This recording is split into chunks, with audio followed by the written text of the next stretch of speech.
हाँ दोस्तों, अभी आप सब देख रहे हैं चकाचक न्यूज। आप सबको हम बता देते हैं कि खेसारी लाल यादव के और पवन सिंह के बीच काफ़ी सारा विवाद हो रहा है। राजा रंगबाज गाना लेके और एक रंगबाज गाना लेके इसी के गाने में बताने आए कि किनका गाना कौन चुराया है और किनका सबसे ज़्यादा व्यू आया है, किसका सबसे ज़्यादा ट्रेंडिंग में चल रहा है। ये आपस का लड़ाई तो भोजपुरी इंडस्ट्री में होते रहता है।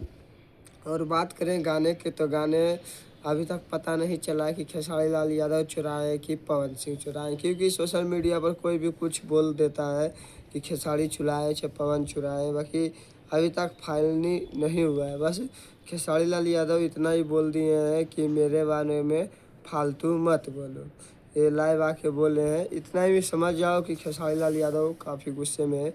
और बात करते हैं गाने के तो राजा रंगबाज जो पवन सिंह का गाना है, यह गाना करीब 4 मिलियन क्रॉस किया है और 10 नंबर ट्रेंडिंग पे अभी तक चल रहा है। और रंगबाज गाना जो खेसारी लाल यादव का है, करीब 5 मिलियन क्रॉस कर गया है गाना। और ये गाना जा रहा है 4 नंबर ट्रेंडिंग पे चल रहा है, जो आप सब सही सुन रहे हैं। और आप सबको बता देते कि खेसारी लाल यादव के न्यू गाना भी जल्द से जल्द आप सबके बीच आने वाला है, लहंगा में मीटर 2। तो आप सब ज़रूर जाके देखिएगा और सुनिएगा, भेज म्यूजिक पे आने वाला है। और बाकी ये गाना चोरी होने के मामले में आप सब क्या बोलते हैं? खेसारी लाल यादव चुराएं कि पवन सिंह चुराएं? तो आप सब कमेंट कीजिएगा।